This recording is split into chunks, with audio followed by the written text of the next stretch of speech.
Welcome back to Beers and Breakevens. Our, I want to say third episode, might be our second episode of the year. I get a little bit lost when we get past one, Timbo.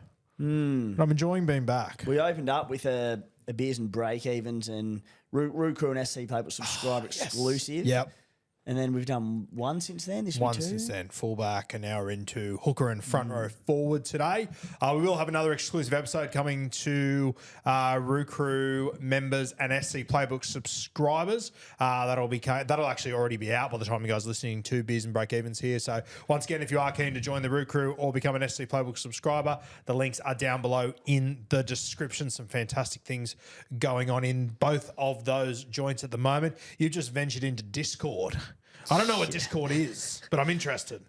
Yeah, it's good shit is what it is. Yeah. We've run the ASC Playbook subscriber community through WhatsApp for years, which has been fantastic. But, mate, one of the better problems to have in life, we've outgrown it, which is fantastic. That's fantastic. Yeah, too big for WhatsApp, and it just can't cater to the community as well as we'd probably want to. And made the shift over to Discord. It's just cleaner, more efficient to a big group of people, and you can also do things like live Q&As and live potties and that sort of stuff in it, which is a really cool aspect to add, which you can't really do through WhatsApp. So it's unreal. It's, for a few people out there who aren't tech savvy, don't be scared. There's some slight changes, but you get used to it very, very quickly. It's a genuine game changer, as some would say. Because I think there's a couple of dual internationals out there that are in the Crew and an SC Playbook subscriber, and a few of them messaged me this week and said, I think you need to have a look at Discord. So I said, I'm going to let Timmy venture. Yeah. Get a feel for it, and then maybe we'll have a look at it in the future. So give us a week, I'll flog you. How good. I need to work it out first. Nah, it's easy. It's easy. Easy. Good. Now, obviously, we have got Beers and Breakevens back for 2026. We are on the hunt for more sponsors, new sponsors. I've actually had some emails sent in this week that have been unreal, so we're having conversation with them, but we will probably keep it open for another week or two if anyone does want to reach out there. beersandbreakevens@gmail.com. We'll get in contact. We'll have a chat, go through the whole process there, but plenty of opportunity, Timbo. Absolutely, mate, and appreciate those that have reached out so far. Deep in negotiations, we are, Roo, putting the business hats on for a change, which for blokes who sit here and dribble about fantasy football on a weekly basis, sometimes we actually do get down and dirty and we have to have negotiations. Yeah, carry the one and stuff. Yeah, all that sort of stuff. Yeah, we're not great at it, but we do our fucking Haven't best. been able to do it over a beer yet, though. Yeah, which is disappointing, But that is but the on time will come. Yeah, that is on the cards. The time will come. beersandbreakevens@gmail.com. Reach out if you are interested. Now, we had Kathmandu on last week. We thought she was going to make it this week. Then we had a bit of a schedule thing that happened, so she isn't actually able to make it. So I'm not sure when we're going to see Kathmandu next, but she sends her regards. I'm sure she'll be chiming in, here and there and whatnot. So we've gone for a much uglier version, I think it's fair to say, Winston. How are you, bro? Wow, that's crazy. I'm good. You're That still the best hurts. looking on the podcast for what it's worth, but I don't know, that shaved dome's looking pretty shiny. mate, you've obviously been on the Guru podcast a number of occasions. You've been on Bloke recently as well. Me and Timmy both absolutely love your content. You've been playing SuperCoach for a few years. We're excited to have you, bro. Thank you. I remember playing SuperCoach in primary school. And I haven't played since primary school. I did have a break there. But yeah, I made my debut in primary school, which is hectic. Winston, were you alive for the Olympics? Which Olympics? The Sydney Olympics. Not a No. chance he was. No, that's I was devastating. 02, sorry. 02. I don't love that. Nah. Don't love that at all. 2000 and, which Yes, I think it's it doesn't that send shivers. Absolutely disgusting. Where do you usually finish in a SuperCoach season? What are we dealing with here? I think last year, off the top of my head, was around like the 10 to 12% range. So like, Nice. not the bottom half. Guru range, we call that. Guru Right in the range. sweet spot. Guru range. I think I we just can lift copied that. your team exactly after listening to every Beers episode and being in the do it. Roo Crew and landed around the 10% mark. Yeah, that'll do it. Now, we're going to talk about hookers today. We're going to start with them. And I turned to Wince about 20 minutes ago before the show and I go, who are your hookers, man? And he goes, I think I'd have Jake Turpin on the bench. I went, you SuperCoach hookers, you dickhead. Not your fucking Bulldogs hookers. which I love. I fucking love I that. think Turpin on the bench.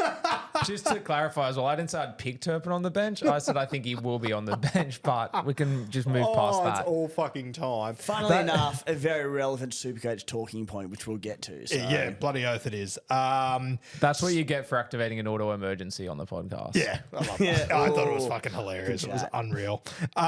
So we are going to go through hookers and front row forwards today. Before we do, and I don't want to waste too much more time for the listeners out there, but I'd say you're looking fresh. You're not looking that fresh. You're not as fresh as you should be. No, I'm not. You're somewhat fresh off a cruise, mate. I am, yeah. How was that? Tell people. It was good until the final evening.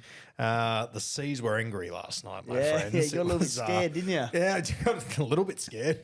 It's the last pair of shorts I had left. Meanwhile, It was a big darling, evening. I went to bed at 10 p.m. I got up at 7 a.m. and I had a grand total of 2 hours and 45 minutes sleep. So, if it's a rockin', don't come a knockin'. Yeah. And no, it was a rockin'. It was rocking. It was a rockin'. For all the wrong reasons. Yeah, all the wrong reasons. I saw my very average life flash before me last night. And your darling wife slept through the whole event. Pretty much the entire fucking thing, which was mad. So, I'm running on fumes at the moment. But when you're running on fumes, what do you need? Hookers. Let's begin. Okay. Is there anything else you want to throw in there before we get started? No. Okay, so we're going to start. We're going to go through hookers and then front row forwards. We're going to go through starting at like the most popular and then work our way down. So the most popular man when it comes to hookers, he's at 235K. Friend of the show, it is Hectic Cheese, obviously at the South Sydney Rabbitohs. Very, very cheap. 48.5% ownership. I love that. He is in my team at the moment. I believe he's in Winston's team with Jake Turpin. Timmy, what are you thinking? I've got the Hectic Cheese. Yep. I'm not super confident, but the price for a former Dally M winning 9 is hard to go past. What minutes do we think he plays? And what role do we think he plays? Mate, minutes role, I have no fucking idea. I hope we get a better idea over the next week or two, in the next 2 weeks in trials. I know what I would do with Cheese, but I don't know if that's what they will do with Cheese. I think at 235K, if you can guarantee me he is on the field for 40, 45 minutes, I'm okay with it. All right, here's what I would do with Cheese, and we haven't spoken about this, so we'll see if it aligns. Yep. Actually, I know what you would do with Cheese. You'd start him, wouldn't you? I'd start him at hooker. I'd bring him off after about 25. I'd put Mamazelis on, then I'd bring him on in the second half as a middle forward. Is what I would do. Yeah, okay. I don't think they'll do that. I'm not against it. I don't think they will either. Yeah. My guess would be that Mamazelos starts. Cheese comes on as a middle, probably the 25, 30 minute mark, spends 30 there. Mamazelos gets a spell about the 50, 55 minute mark. Cheese plays 15 minutes at 9 to spell Mamazelos. And then Cheese ends up with, I don't know, that works out to be 40, 45 minutes. Then Mamazelos comes back on for the final 15. I haven't put a lot of thought into this, but that would be my guess. I just hate that you're using 4 interchanges to do that. Like you're getting Mamazelis off once, then you're bringing him back on. You're getting Cheese on to fucking do his ring through the middle, and then you put him into hooker when he's tired. I just doesn't. What do you think they'll do? I think they're probably going to do something stupid like that, if I'm completely honest. If I'm being realistic. I also think there's a very good chance that Jamie Humphries or Bud Sullivan or someone ends up as the 14 and Cheese doesn't play hooker at all. Yeah, I think there's also a very good chance of that. Mamazelos, well, I mean, he can go 80. He can, yeah. Whether he should or not, I don't know. I wouldn't be playing Mamazelis for 80 personally. I just think you just give Cheese a job for the first 20 minutes. Just pass off the deck. Get Cody Walker good ball. Like, keep it fucking simple as shit and then bring him on later. Anyway, however, if he's on the field for 45 minutes, I feel okay with Brandon Smith. I think the other thing with Cheese is we know Cheese, you know, he's a larrikin. There's been some dramas. There's been shit going on. I just look at Cheese right now. Go and have a look at his socials. He looks fitter than I've seen him in years. He looks to be in a very good frame of mind. People I've spoken to at South Sydney think he's in a really good spot at the moment. I think Cheese probably realises the opportunity he's got at South Sydney under Wayne. And Cheese, for as much as he's a larrikin and all that stuff, you know, we've spent time with him. he's not as fucking dumb as you all think he is. I think he's able to address the situation he's got in front of him. He knows he's let a lot of opportunities slip. I just think he'll put it together this year, personally. Yep. And Supercoach point of view, I think worst case, say he plays 40 minutes, 45 minutes, he makes 40 to 50K. Not ideal, but for the price bracket, he's comfortably the best, I think, as it stands. That can change very quickly, and there's a lot of blokes on this list who are one injury away from being in 100% of teams. Yep. But for now, he's the play, I think. Yep. I like it. And, if he does get back to his form a couple of years ago where he was scoring a try every 2 weeks and he jags one or two of them, hunky-dory. Yeah, I have no intention of playing him in my 17 anytime soon. Yeah. Reid Mahoney's at number 2. He's at 26. Jeez, that's a jump. 26.2%, 418K. Reid Mahoney. First thing I want to ask you, Timbo, does the signing of Sonny Luke alarm you at all when it comes to this? Not really. They're pretty light on for depth. Yep. The Cowboys, obviously Robson gone, direct replacement with Reid Mahoney, but did Jake Granville leave the Cowboys 1 year ago, 2 years ago, or 6 years ago? I don't know. And that's no disrespect to Jake Granville. I just don't know. I think it was only 2 years ago. Yeah, it wasn't that long It ago. wasn't that long ago. It wasn't that long ago he was playing fullback and carving, by the way. Yeah, they're just light on hookers. So I just think they needed depth. Yep. Sonny Luke is a good footballer, but he'd be 27, 28 now. Like there's a reason he hasn't played a ton of NRL.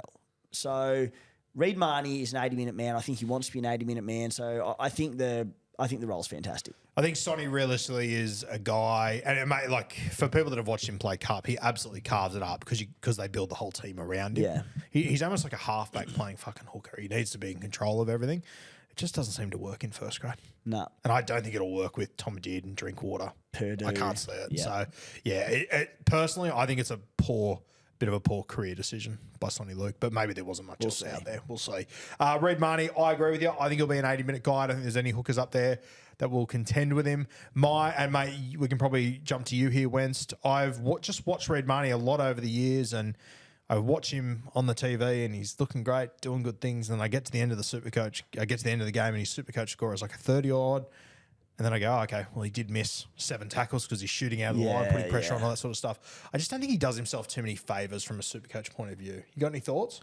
I wonder if at the Cowboys he won't be shooting out of the line missing tackles. I feel like that was a big part of the Bulldogs' defensive system, an emphasis on the smaller body shooting out and almost being a speed bump, and that's why he was missing so many tackles. So I wonder if he misses less tackles at the Cowboys in a different defensive system. Okay, it's not a bad point actually. Yes, I don't hate that. I wouldn't surprise me if he does just go up there with a completely new attitude as well. Be in his bonnet, something to prove. He's got a bit of see you next Tuesday in him, which I fucking love, which is what he brought to Canterbury. I personally think I don't think people are going to make as much money as they think from Reid Mahoney is my thoughts. He's not in my team at the moment. Is he in yours? He's not, and I haven't overly considered him. Because of he got benched at the Dogs from round 23 through till round 27 last year and played very limited minutes, like 16, 28, 12, 26, 75. So must have started the final round. Yeah. So he averaged 61 minutes per game last year for 43-point average. Before that, he averaged sort of 74 plus minutes each year. Averages of 58, 54, 55, 68. That was back in 2021. I think he would need the attack to come early, like a couple of tries or a couple of assists or whatever it is, to make sort of 100K plus. He's definitely undervalued because of the minutes, provided he's an 80-minute hooker. Yep. In which case, you're not going to go wrong with him. If the attacking stats do come, he could whip out a quick 200K, then you move him to Harry Grant or Blake Brailey. Maybe it is the missed tackles thing that, as you said, when he has 6, 7, 8, 9 a game, taking that off your total, that's a lot. Yeah, I'm not overly keen on him, but I can absolutely see why people are. Yeah, I can see why people are doing it as well. But also, when I then look at Harry Grant's 200K more, I know. It becomes a tougher sell for me. He's our next man, 606K, Harry Grant. I've actually got him in my team as it stands right now. I don't know if he'll be there round 1, but I've sort of got him in there at the moment. He's at 20.9%, Harry Grant. Talk to me, Timbo. What do you reckon? I think barring injury, he's genuinely set and forget. Yep. Like, if he has no long-term injuries, I think you just start him round one and have him all season. He probably finishes the top scoring hooker, give or take Blake Brailey. I think it'd be probably them two pretty comfortably. And I just think, priced on a 62-point average, which is his lowest in years, the years prior, 71, 73, 78, 74, I just think he's the man. I think you can start him he'll make money. He has big scores in him. Yeah, he's in my team, and I don't see him leaving unless there are injuries at other clubs that would bring certain blokes that we'll get to shortly into starting hooker roles, in which case I could look at like dual cheapy hookers and run that. But as it stands, yeah, he's in there and won't be leaving. Yeah, I think I'm going to find him pretty hard to walk past at 606K. Our next one is number 4. Now, I assume Timmy Sandon Smith at 11%. I would assume if people are picking him, it's probably at 5'8", isn't it? It's a bit of a wasteland. Or do you think there's a whack of people picking him at hooker? I mean, hooker's not that much better, right? It's not that much better, but I think there are probably 5'8", more yeah, options. probably at 5'8". I would imagine so, yes. Yeah. Now, look, if we get to Vegas and Sandon Smith is goal kicking, that'll move the needle a little bit. But I mean, I think with goal kicking, we usually say it adds 8 points.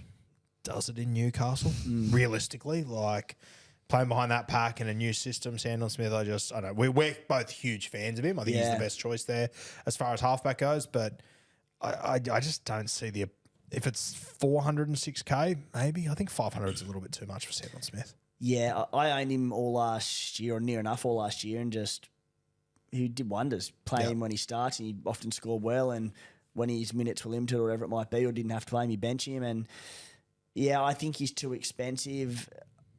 I think in a Knights outfit with better prospects, like potentially, but I mean, he's come from the Roosters, who had very good attack to the Knights, who were bottom of the table. And the other thing with Sandon is, at any point, he could be moved to 14. Yep.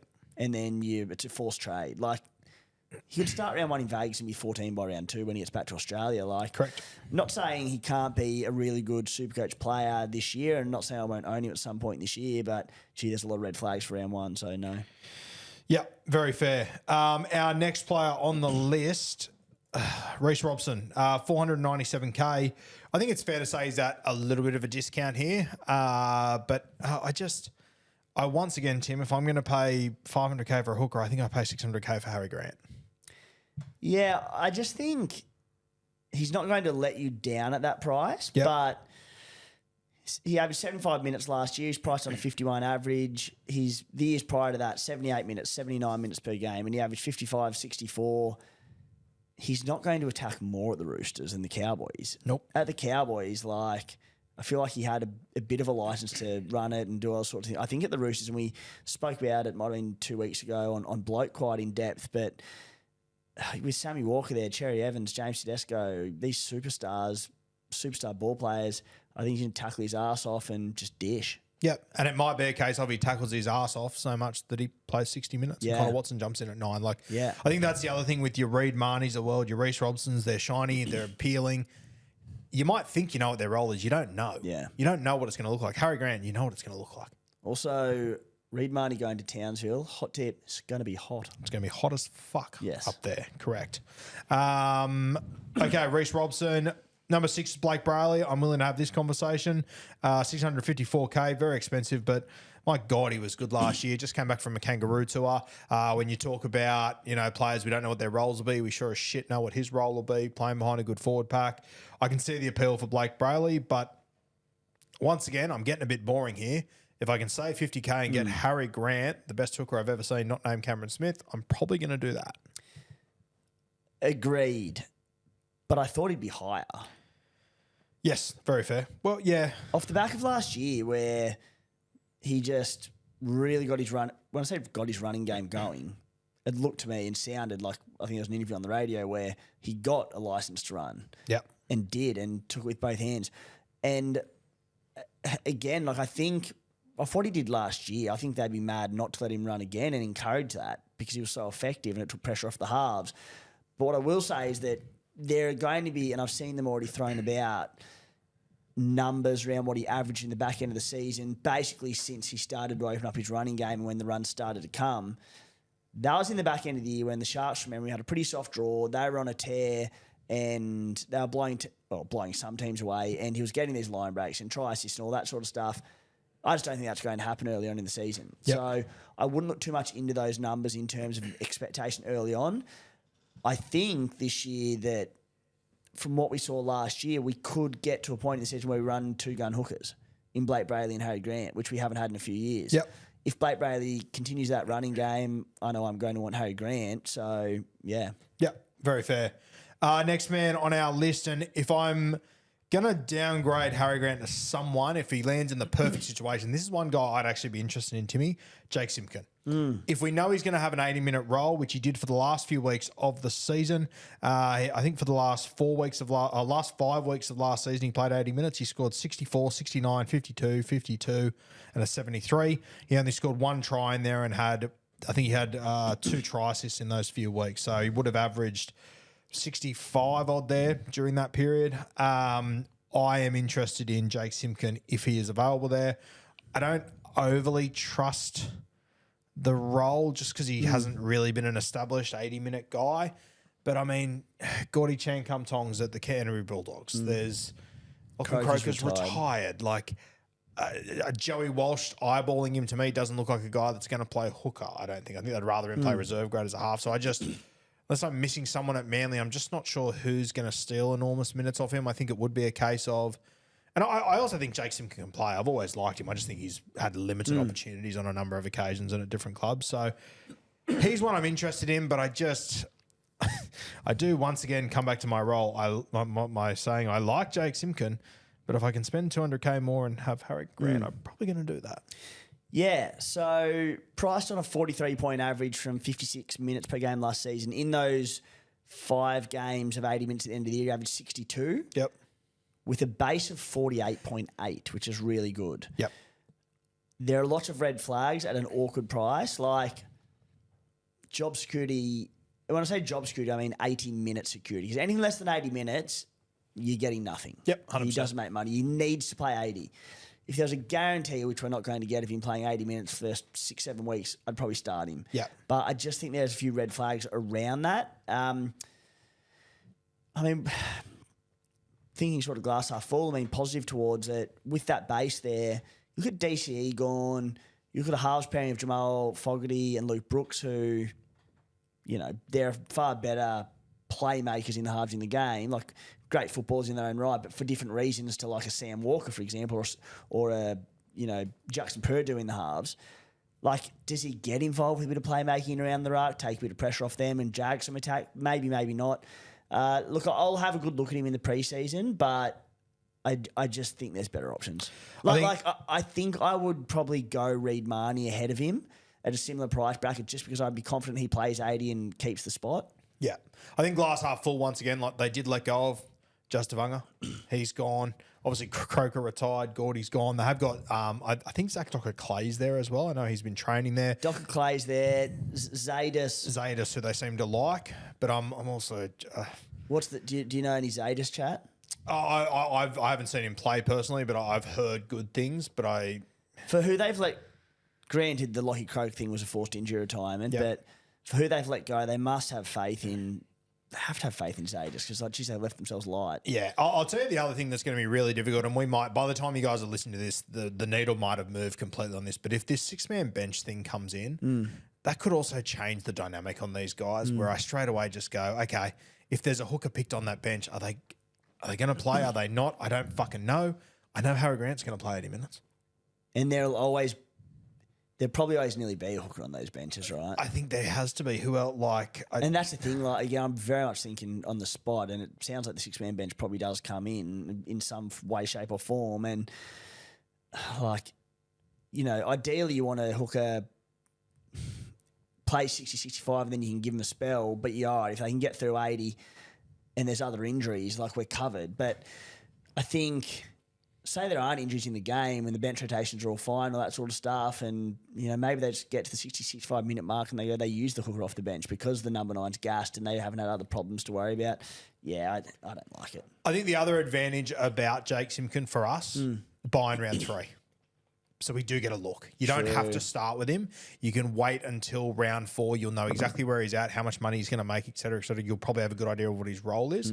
And then you can, I personally wouldn't be starting with Simkin. I think if you've got the round 3 bye, you've got the look, you can make other moves, you can use a boost to sort it out if you want. I think that's probably the play. I'll tell you the other one at the 422K price. Let's say you start Cheese at 230 or, Bailey Haywood at 330, 340, whatever he is, 340. If Simkin comes out and kills it early and he plays 80 and he's finding attacking stats, he's got a low break even, it's not that big a jump to get there. Yes. On the flip side, if he does that and you've got Harry Grant and Grant comes out and averages 60 or whatever, it's like, well, cool, I'd like to set and forget him, but you know what? Grant's going to hold value. I might drop a little bit. I'll go down to him and then I'll go Jake Simkin back to Grant and make 200K. It's like, it's a price where you can go up to him and down to him. Yeah. It's not going to be hard. He's sitting in the window for the first 2 weeks, I think. I think that's the way to go about it. Next man on this list is Bailey Haywood. I think it's fair to say on this panel we're all pretty big fans of Haywood. 343K. It's a little bit awkwardly priced. What do you think his role is going to be this year, realistically, Vince? I think it comes down to the bench, which obviously we've joked about so far with if Turpin's going to be there. Based on a lot of projected lineups, a lot of people having just 4 forward benches, which would seem it as an 80-minute hooker, but I just don't think he's an 80-minute hooker. I think they have to have a backup hooker on the bench for him. Okay, even if it is a 4 forward bench, one of them will be Kurt Mann. True. Or one of them will be Jamin Sutton. So I'm still not convinced he's going to be an 80-minute guy. I just don't. I love him, and I think he's a great hooker. I just don't think he's an 80-minute hooker, and I think he'd admit that himself. I just don't think he can go 80 minutes at hooker. Yeah, I don't think he's going to be an 80-minute guy. If all personally. he does, which is what he did in the back end of last year, and Winston, you obviously watched it far closer than I would have when he played his big minute games. If all he's doing is tackling and dishing, and he's not looking to run, which he didn't at all last year, I think he can play it. I think. Not how I'd do it, because I'd be like, he's got a good running game, and I'd encourage him to get a little bit creative in and around the ruck. But I think he can do it. I just think you're basically saying don't run the ball, which is, from a SuperCoach perspective, boring. Yeah, and even in those games at the back end of the season where he was, playing boring, Reid Mahoney was still coming in and playing 15 minutes off the bench, and it didn't even seem like they wanted Reid Mahoney in the 17, but they were still picking him just because to me it feels like Bailey can't play the full 80. And they do have options there like Turpin, who apparently I really like, and Gordon's there now. I feel like Sean O'Sullivan could potentially play hooker off the bench if he absolutely had to. I think there is options there to be on the bench. It's just a matter of Kurt Mann. So it's just a matter of who does cover those extra minutes. Surely you don't pick Turpin when you've got Kurt Mann. Yeah, why are you saying Turpin? They were picking him in games during Origin and stuff, or when Reid Mahoney was out, they were picking him as that backup hooker or starting hooker. Serrato always speaks highly of him, and he's not picked in the trial game this week, which is a reserve trial game, which leads me to believe he's being saved for the first grade trial game, which is okay, so what role is he playing in that first grade trial game? That's not a bad point. Imagine that. The Bulldogs fanatic has good insight around the Dogs. I like it. You've just paid for yourself. The full $0 I get paid. Bailey Haywood's he's a no for me. Can of Coke. I'm looking in other directions. If it looked like Cheese wasn't going to be a thing or the minutes were a big concern, I actually don't mind it. Again, not the one I'd be rushing to sort of play in my team, but priced on that 35-point average, he averaged, when he started at 9 last year, he only averaged 38. So it's not great. What's the go? Are we going to see a decent Doggies trial team, or are they going all out in Vegas? My understanding is next week will be a decent Doggies trial team. They did the same thing last year. They stacked the second trial. So that's my understanding. For him to come into consideration for my team, he's not there right now, and I wouldn't say he's close. I need to see him run. Because last year he just tackled and dish ball. I'm like, that's not going to score enough SuperCoach points. If there's been a clear sort of direction to, mate, you're allowed to run the ball a little bit this year with a full preseason behind him, my interest will change. But right now, it's a no. Do you need him playing 80 to pick him as well? Do you need him playing 80 and running, or are you happy with him running and 60 minutes? I'd want 65 plus. I wouldn't want anything less than 65. You get less than 60, you're in curry, I think. Yeah, danger signs, yeah. Especially, if you're going a 60 player at, number 9, you need someone who is a decent chance of jagging a try assist or a try. Something whereas Haywood it'll definitely be a bonus, I think. Yep. Agreed. All right, number 9 is Kleiner Going, who I'm a big fan of. He's obviously come over from New Zealand Warriors to the Panthers. Dual position. I think he's a bit of a placeholder for people at the moment, hoping that he gets an opportunity. I think he will at some point this year. I think it's going to take an injury for him to start the season, though, realistically. And even if he does, he's going to come off the bench and I reckon play 15, 20 minutes at the back end of the game. I'm a big fan of him. I don't think that one makes much sense to me. He's got New South Wales Cup Player of the Year last year. Yeah? Killed it. Yeah. He's got as an edge forward. He's got not picked in round one. Couple of injuries hit. He comes in on the bench and he's got 15 to 20 minutes written all over him and just achieved nothing. So absolutely not. Yeah, I think that you will see him get minutes in these trials and he'll be really impressive. And I think that might get people a little bit excited. But it's like, man, he's not going to a club that's broken and needs to be fixed. No. They've got the winning formula. He's happy to be there, realistically. Okay, number 10, Owen Paddy. No, thank you. Biggest fan in the world, but no, thank you. 237K.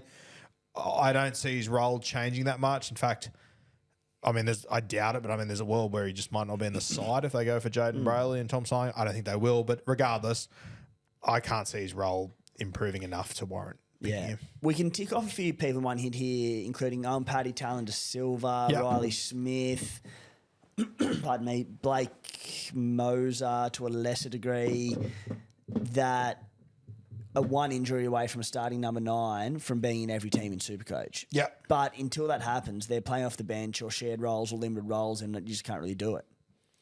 All right, so as we scroll down that list, Timbo, Connor Watson, I don't know what his role is going to be, so I'm not as interested. I think he'll be playing lock, but he might play less minute. I just don't know what it's going to fucking look like with Connor Watson. I think it's a little bit too much of a punt. What Could are be your thoughts? utility off the bench, Could play, yeah. And it would. And that's the other thing as well. You started to notice last year that Robbo was doing was, last minute it was always a swap with Connor Watson. I think he was going to 14 late. Bit of a clusterfuck. Here's what'll happen. They're I was going to say there'll be Origin on the cards, but there's every chance he's a buy at some point because he could play limited minutes off the bench. Yep. Like limited might be 45, 50. With injuries, it becomes an 80-minute starter, and you pick him Well, during up. Origin, if it ends up being Reece Robson the starting 9, and if they pick Connor Watson, they probably will. But if they don't, he might become appealing. Yeah. But He'll be cheap at some point, and big minutes will come. Yeah. Could snap him, but to start, nah. No. The next guy that comes on the list that's a little bit relevant, I think Wade Egan, in my opinion, he'll job share this year. Wade's a hard pass from me. The one that I do find a little bit interesting is Phoenix Crossland. 381K. I believe he will be the starting hooker for the Newcastle Knights. The only reason why I find him interesting, Timmy, is that I look at the Knights and their forward pack. I have a lot of concerns about their depth. My Knights best 17, I probably have Matty Arthur coming off the bench for me. The way that I would do it is have Phoenix Crossland play 9, Matty Arthur come on for 20 minutes, and Phoenix Crossland probably moves into a 13 role where he scores okay there. There's options I prefer, but I'm willing to have a look at Phoenix. If we get to round 1 and he's the hooker and they've got a 4-forward bench because they're so worried about their pack, Phoenix becomes interesting, I think. But there's still better options that I'd rather out there. Yeah.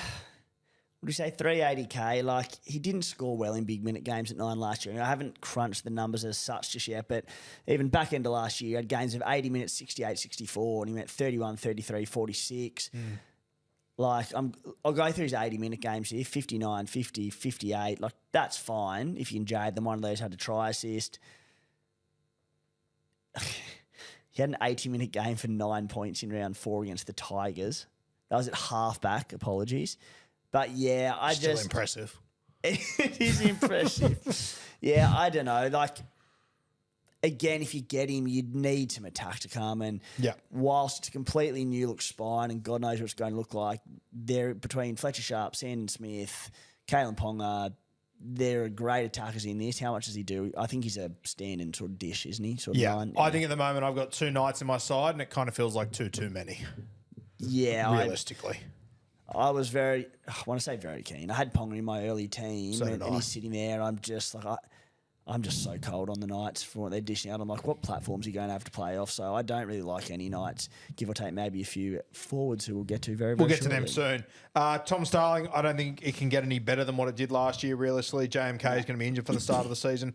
Damien Cook with Jacob Little looks like he's going to be out for the first few weeks, playing 80 minutes, maybe Cookie. Still at 526K. Just give me Harry Grant for an extra 80K. If Little was long term, You can have a look. I You could can have a little entertain. lick. I could have a look, yeah, but he's not out that long, is he? No. The only other one that I would toss up here in this conversation, unless there's anyone you want to throw up, is if Jaden Brailey happens to land that 9 roll at 354K.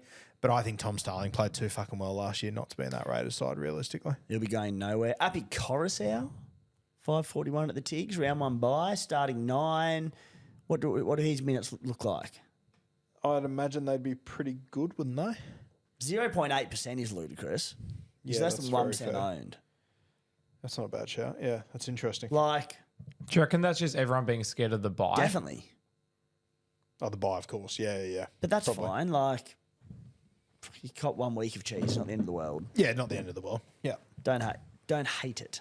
Yeah, it's definitely worse out there. Anyone else you want to touch on there? No, that's it, mate. Shout out to Sam Verrills, who's only 60K cheaper than Harry Grant to start the season. That's fucking amazing. Wow. Wild times. My hookers, as they stand right now, Brandon Smith and Harry Grant, Timothy, James, Danger Williams. Who are your hookers right now? Danger. I hate to say it, but I've got the same as you. Cool. Winston with the Y.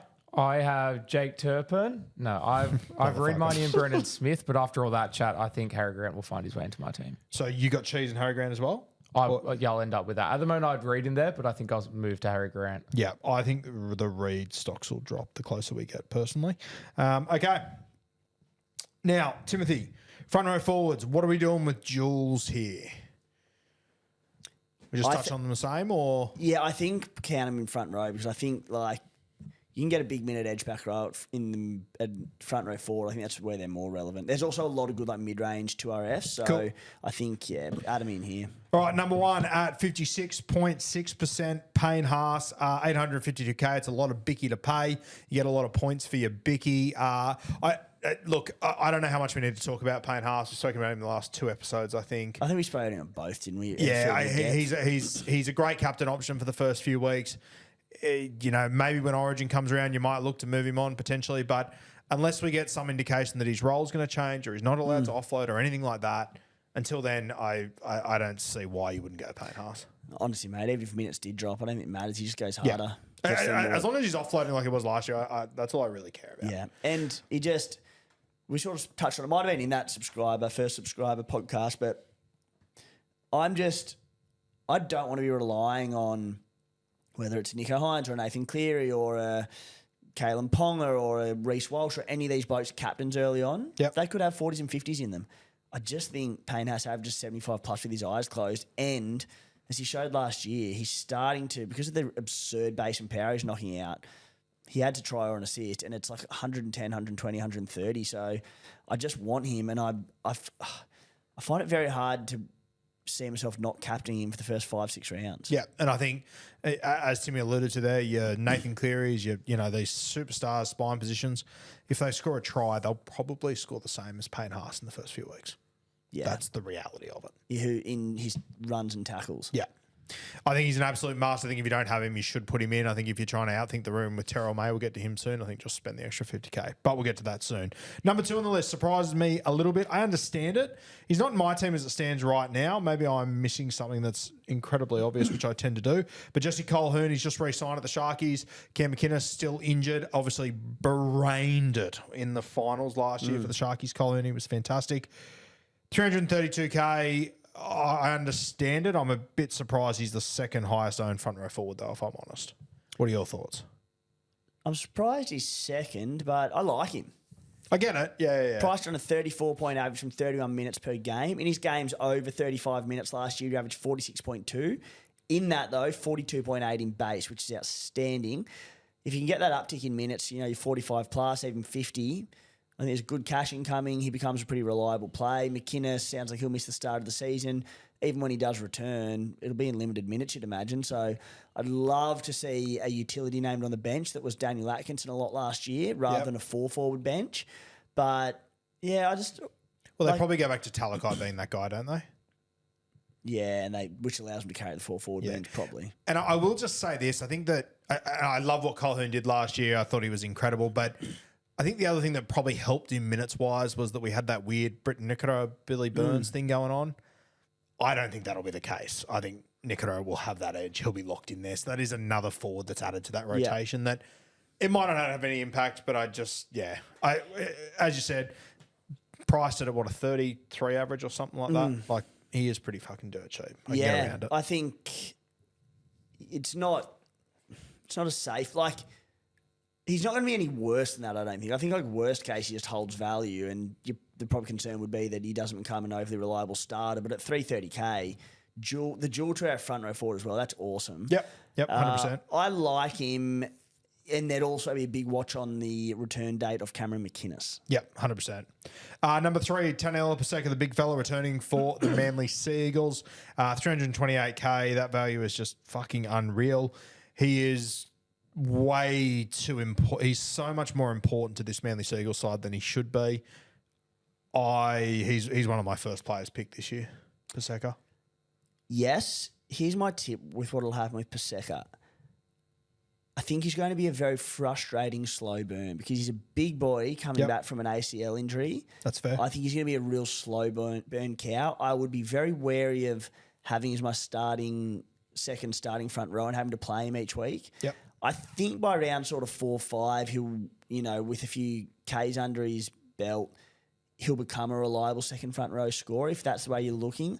I just think there could be like 30s in him early on as he, gets those Ks into his legs. So, yeah, look, in 2024, he averaged 45 points per game. The year prior, 2023, 54 points per game.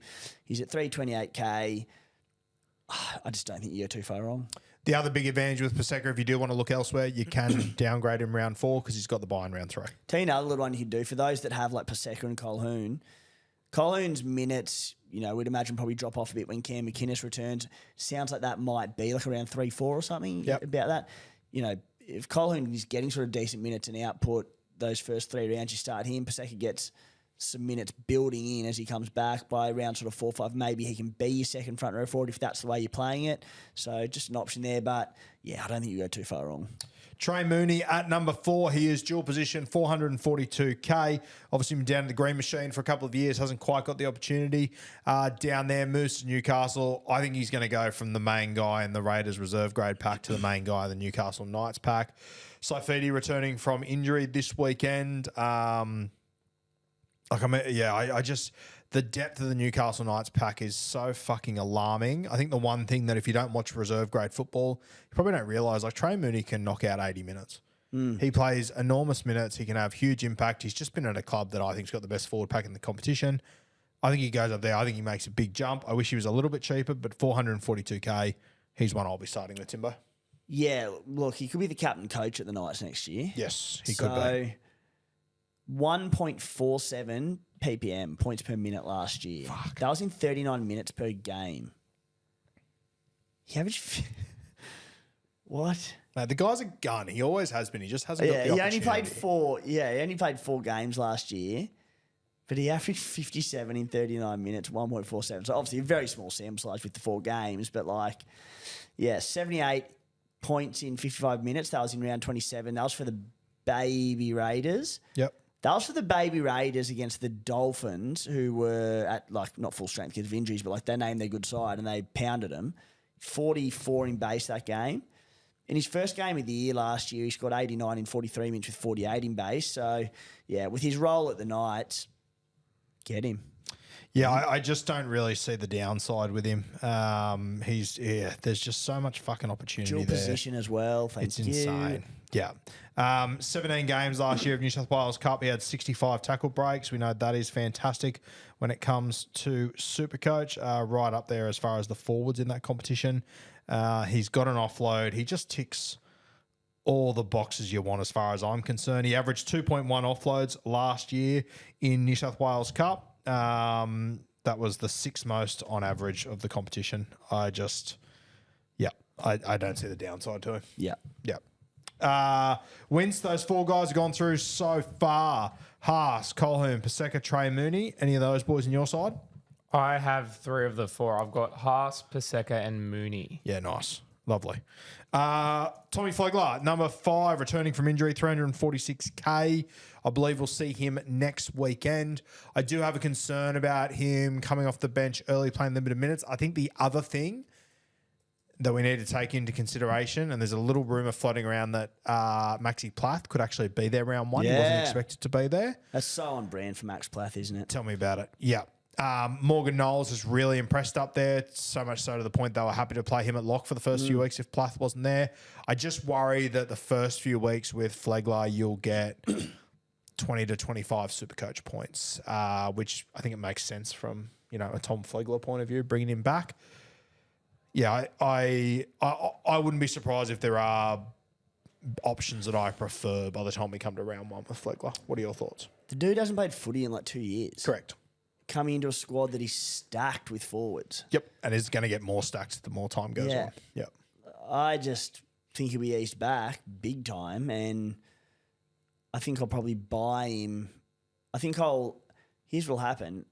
I reckon I'll downgrade Trey Mooney for 620K in round 6 or 7 for Tom Flegler, who may be priced less as minutes come back and he starts to find his feet. Could do that, but round 1, no, let's see how he comes back and they get minutes into him. Yep, completely agree. Jermaine Hopgood, dual position, 517K, coming off a weird season last year, played a bit of hooker, had that back problem, all that shit that went on. I'm just not sure of his role, and 500K for a guy, I'm not sure of his role when I'm looking at a team that there's multiple guys there that could be lock forward, front row forward. I just don't know what it's going to look like for Jermaine.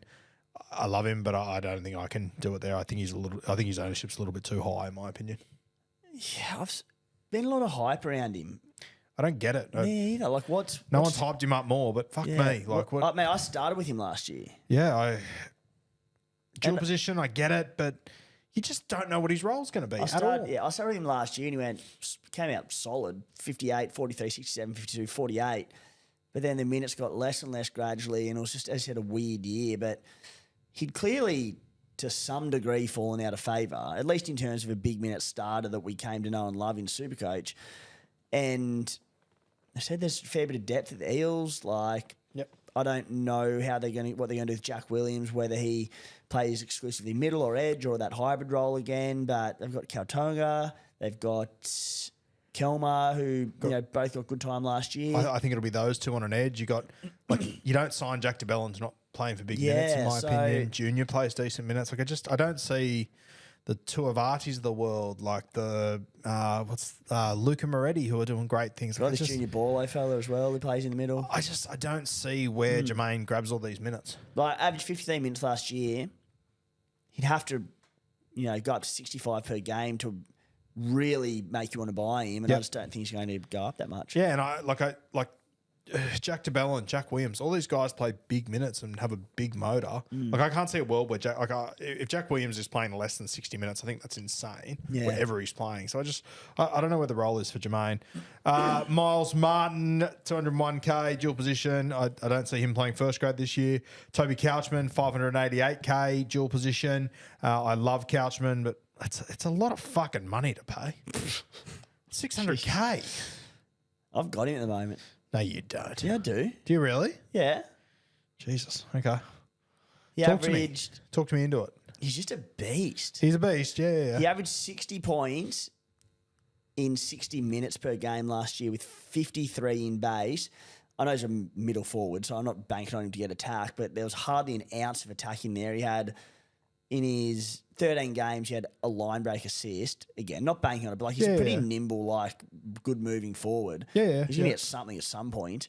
It just works his backside off. I will say he did play some bigger minutes at times last year because there was injuries in the pack. Yep. So, there are a few games of 80 minutes, but he also had 2 games there where he got injured and played 24 minutes, injured and played 45 minutes. So, the work rate is there, so I don't think he's going to let you down. You're paying a fair bit, but he's an eye test he's just a good footballer. Yeah, no doubt. He's a fantastic footballer. I love him. And if he was at 500K, that probably changes it for me. But like he's priced at a 60-point average. There was games and throughout the year where there was a lot of guys out and whatnot, and he had to play a bigger role than what we probably expected. But, you know, Egan's back, his brother's back. Luciano Leilua looks fit as fuck. I almost didn't recognise him when I saw a photo of him the other day. So I understand Jack de Bellin's gone, but I don't know. He's not locked in for me, but I've got him at the moment. Yep, very fair. Jack Hetherington, 235K, pending his role at the Melbourne Storm. I don't think they have much choice but to find a spot for him. I think he's going to be the aggressor in this pack. I don't have him at the moment, but when we go to look in trials and when we have a look at that round one team list, Hetherington is definitely one that I could be interested in. Yeah, I just don't think he's very Supercoach relevant. He needs, like, he averaged 59 minutes in 2022. He averaged 32 points per game. He averaged 53 minutes in 2021 for 43 per game. The last 3 years, averaged 22, 27, 29 minutes and average not many more. I don't think he has a really Supercoach game. So unless he was going to get big minutes, meh. If he was going to any other club, I'd 100% agree with you.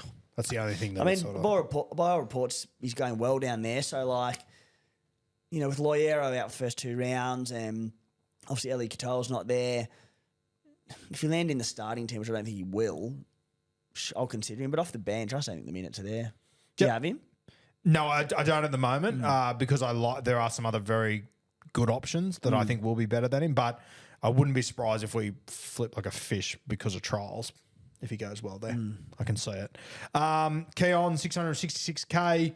I think South Sydney are in the premierships business this year. I can't see Wayne really changing his role or doing a Justin Hodges, send him to Reggie's or whatever. As long as he's playing through the middle, which I can't see a world at South Sydney where he's not. I can understand getting around Keon. Not in my team at the moment, though. Yeah, I think he just played such big minutes last year because of the injury crisis. Yep. 76 minutes per game. Obviously, a lot of that was on the edge as well. We know he went bonkers playing through the middle. He could come out and by round 3 we're like, we have to get Keon in. I can see it. Yep. They've got so much forward depth.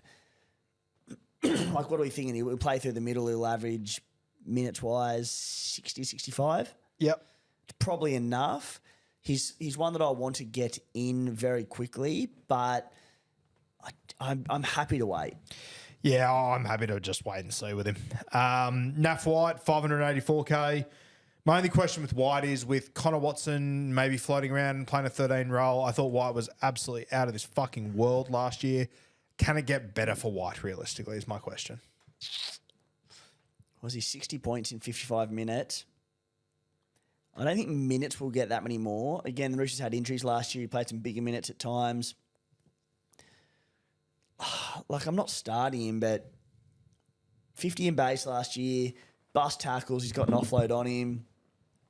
He's an exciting Supercoach player. He became it last year. Yep. I just think, does he maybe need a couple of injuries in the pack to get the bigger minutes? I think so. Yeah. Yeah.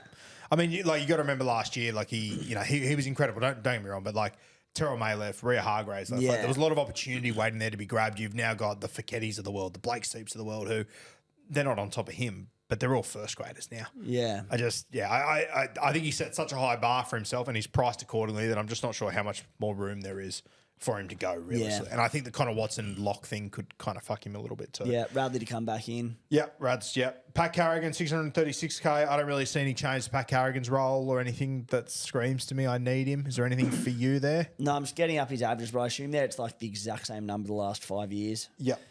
65, 66, 67, 62. Yeah, shock. All right, 3 interesting names here. Terrell May, 811K. I feel similar with Terrell May as I do with White. Yeah. Just not sure how much better it can get, Yeah. realistically. Played ridiculous minutes last Stupid year. minutes. Did everything for Yeah. the Tigers. Came in this year a little bit better prepared. A bit of reinforcement for him. You're just paying every single cent for him, and I don't see how he gets much better. I could not see a world where I had Terrell May and Payne Haas to start, and Payne Haas is clearly a pick of the two of them. I think Terrell's minutes have to drop a little bit because they have to give the bloke a bit of a break. Yep. So one that I'll look to get in as quick as possible, but not to start. Yeah, well summarised. AFB 638k. Just eyeballing that, looks like there's a bit of value there, but I also just think AFB doesn't need to do as much as the Sharkies as he did at the Warriors. I just think this might be. I think that AFB can be playing fantastic rugby league that might not be always reflected from a SuperCoach point of view nowadays. I agree. What I will say, though, is that when he started last year, he was coming off averaging like 72 minutes and 73 minutes at the Warriors because he was so heavily relied upon. So he was overpriced. That was 72 points and 73 point averages, but also a lot of attack came off him and all those sorts of things at the Warriors, a lot of ball playing. That was in 60 minutes per game. So last year was overpriced round one. This year, he's coming off a 54-minute per game average for 65 points. I think he's a better price. So, I don't think he's undervalued as such, but we know the big fella can cross the stripe. So I'm not looking to go him because I'll go Payne Haas and I'll probably partner him with another mid-ranger like a Couchman. But if you start AFB, he'll play to that 65 average, I think, and you just need him to cross for those tries, which you know he can do. Yeah, and I think, 170k cheaper than Terrell May? I find that a little bit more appealing. Who? I think, if you're going for one of those, I think I'd probably go Adam Vanilla Blake for 170k cheaper. 100%. But I'm not overly interested in either. Joe Tarpanay, 702k. I come back to a similar point. I just don't know how much more upside there is. 700k is a lot of bicky to play. If you got a gut feel, go for it. But I think he's priced at where he probably should be. Ditto. And I mean, look, his scores were huge last year to start, but jagged attack. So 51, 92, 91, 103. But in that time, he had 2 tries, a try assist, a line assist. Like the attack came for him. Yep. I'm with you. I just think he's priced at his peak, and I'm looking for value elsewhere. Ethan Roberts, I don't see him playing first grade. Curtis Morin, I don't know his role, what's going on there. I think there's other Titans you should be looking at. Takura, if he's in that Broncos side, 235k. I feel like we've had a few misfires here already. We've got honestly, on reports out of Red Hill, I think Oblique's tougher. He's probably a better buyer than Takura. I think he is too. It, so, and if P. Kura misses games, tougher could start in the edge. So Papali'i, I think role will be similar to last year, 579k. I don't see much appeal there. You see anything there? No, he'd probably have to start on the edge. Sorensen goes back to the middle and he plays 80 minutes. I don't think so. Navale, no thank you. As we said, Obliques, he's one that we're very interested in. I think once we get past that World Club Challenge, he'll be a much bigger talking point. I'd like to see him grab Jewel as well, which would be delicious. Mate, take me through that list. I think Cody Hopwood's another one that if he manages... go back up. There's one that I'm surprised he's so low. Who? And it's not the Red Dog. Stefano, okay. 515k. It's not a bad price. 3.5% ownership. We talk about the Storm being a little light on for middles, and what do we say? Eli Katoa gone, Trent Loiero gone early. First, it's only 2 rounds, but who else? Anyone else missing in that pack early? No, I think that's about it. Yeah, Nas is gone. Nas is gone. Yeah, Nas, Ellie. Yeah, he's a bloke who, to end last year, he had in base alone 48, 45, 58, 38, 56, 45. He can bust tackles. I'll have a look at his offload stats. I don't feel like there's not a lot of it or not enough, but he's got it in him. Tackle bust. 515 is a pretty good price. That's fair. He was a new man coming out of Origin. Yep. Yeah, well, yeah, and the scores directly reflect it. Yep. Yeah, so offloads, let's have a look last year. Well, for example, his average was 53 for the season. His 5-round average to finish the season was 65. Something there. And he's also the kind of bloke that if you did take a bit of a punt on him early, running off Harry Grant, he could easily score 2 tries in the first 2 games. Yep. Offloads were sort of 1 to 2 per game, probably an average about 1 per game. So they're there, but I think he's under-owned, put it that way. Yep, very fair. Other guys there, we've got Red Dog, Cody Hopwood. If he lands a spot on that Newcastle bench, we can have a conversation about him. Barnett coming back from injury, no thank you. Willison, 500k for Willison. I think he'll probably come off the pine. Leo Thompson's at 550k. Jack Williams at 610. Stop me whenever, Timbo. Mate, I don't see much here that catches my interest. Nah. If Jack Todd is fit and grabs a bench spot, I could have a look at him, but I still don't think even a bench spot would be enough. I've seen a lot of Royce Hunt chat. I'm a big again. Royce the Choice guy, but I just don't know how you could do that again. Seriously. Yeah. If last year didn't tell us he's not Supercoach relevant, what do we need to see? I know he's showed weight, but come on. Yeah. Dimitrik, I saw one of the great haircuts of all time this afternoon. That's got me a little bit interested, but 400K, no thank you. Anyone else on this list that's jumping out at you? The only other one that I would maybe have a look at, and I don't think he will, but if he does manage to land a starting spot, Pasami Solo at 235K. I don't think he will, but if he does, I'll have a look at him. I mean, with the Knights light on forwards, especially for another forward to go down in the preseason, there's probably a few minutes there for him. Like, I don't mind him as a cheapie. Probably is, yeah. Yeah, I don't mind him as a cheapie at all, but may need another injury. But yeah, like I think there'll be more talk of him going into round one, put it that way. Now, I think number 68 on the list, I believe this is the young Manly front rower that they're expecting to land in the side. So he's at 201K. Lafay, I believe. Apologies if I've got pronunciation wrong there. But I think we'll see him during the trials. They did their scrimmage the other day. Read into it what you will. I think he had number 8 on his back, but I would suggest it's the only fucking jersey that fits him because my man's a big bit of gear. So I wouldn't look into that too much, but Manly are fucking shot for middle, so it wouldn't shock me if he does land in that side. Outside of that, Timmy, I'm going through this list and I'm not really seeing much jumping out at me unless we just get cheapies that pop out of nowhere. Yeah. But I think the rest of these guys have their ownership this low for a reason. I think you're right, Root. Last one I'd say, 98 overall, 312K. He's been named as the captain of the team this week, Tom McHaley. If this is the year that he puts it together, I'll look at him again. Mate, I'd go to the bloke below him before him. Griffin Neame, 99 on the list. Seriously, Thomas McHaley. I've looked at him too many years in a row. He comes up every year. Yeah, well, he's going to kill it in the trial this weekend. You watch, he'll get me interested. Number 105 on the list, Timbo. Can you just give us a quick? All right, is that us?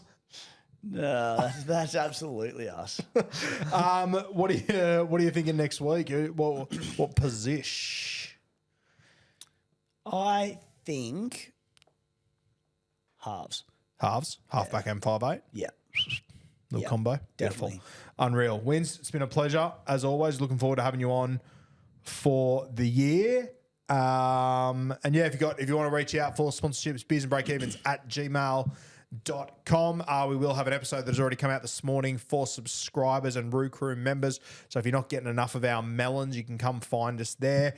Sort of a question each week that we'll sort of go through and talk about in the preseason, and extra content throughout the year as well. If you want to take your SuperCoach seriously, you need to be in SC Playbook, Roo Crew, all that sort of stuff. Anything else you want to add? Jump in the Discord if you're a subscriber. Go to the SC Playbook website. Go to your account. Click Connect Discord. You'll be in. Fuck yeah. It sounds really simple. That's very simple, mate. Unreal. All right. Thanks for joining us once again. We've got trials this weekend. Thank Christ. Cannot wait for some footy to be back on the TV. And we will see you next Wednesday here for Beers and Breakevens.